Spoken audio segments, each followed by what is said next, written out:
Hey everybody, I just wanted to chat with you about behavior issues. I know a lot of you as parents are dealing with behavior issues with your children, and I'd like to encourage you to think about this through a different lens.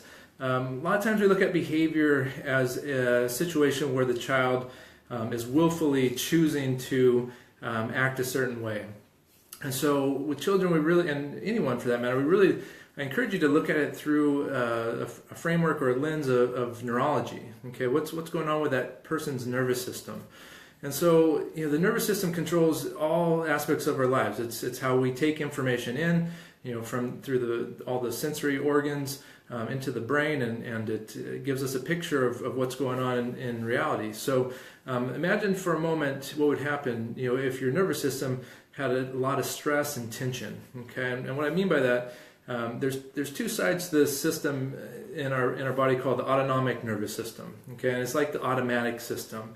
It controls everything for us. We don't have to think about eating, digesting our food. We don't have to think about breathing. We don't have to think about our heart pumping. All those things happen for us. And the thing is, there's two sides to this automatic system. There's on one side there's the fight or flight or freeze system. Okay, and we've all have experienced this fight or flight response. This is a very healthy response when there is an actual danger. So if there was say a tiger coming at you, your body goes into this fight or flight response, and immediately your heart rate goes up, your blood starts moving away from your organs, such as your digestive organs, and it starts moving towards your big muscles so that you can either run or fight. Your palms get really sweaty. We've all had this experience when we've experienced some sort of fear or stress. The other side of that autonomic system is what's known as the parasympathetic system, or the resting, healing, digesting, and development system. This is the side of that system that should kick in once that danger is gone, and once that tiger is out of the environment. So then our heart rate starts to go down. Our palms are no longer sweaty, and our blood can go back and focus. Our body can focus on things like digestion, and on relationships, and on being aware of our environment. Now, so I'd like to encourage you to think about it regarding your own child. Is your child in more of a fight or flight or freeze state, physiology-wise? Are they very tense? Do they have trouble transitioning from one task to another, from one environment to another?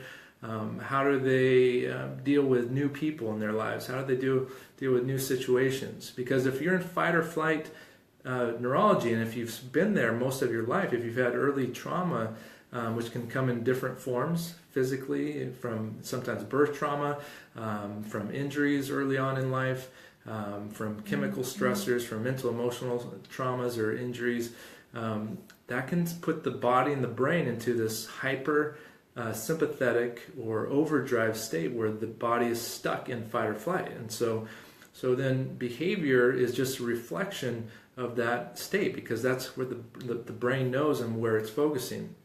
So, is your child there?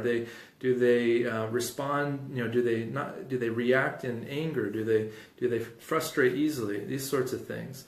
Versus the other side of the system, that resting, healing, digesting, and development side, where they can, where they're at more ease. They can process information. The other side of that system, fight or flight, the brain is not looking to process information. It's focused on survival. So this is super important to understand.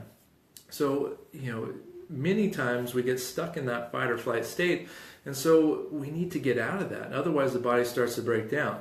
And this is why we see the changes that we do in my practice. Chiropractic, one of the things that we know based upon the science and the research is that chiropractic helps take the body out of fight or flight and brings it more into a centered, balanced state, where then the body can respond to any necessary stressors, such as some stressful event that the body needs to focus on, or it can get into that resting, healing, digesting state, which also where sleep happens, repair happens, and the body is in its optimal state. So I encourage you, parents and also educators, look at behavior not as simply an act of will, because kids want to do their best. They're not looking to be purposefully defiant. They're looking to to be successful and happy and all these things. So start looking at behavior as a product of their neurological state and experience versus solely on what they're willfully trying to do.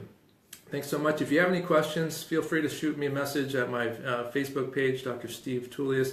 Be happy to answer those and put it on a future live.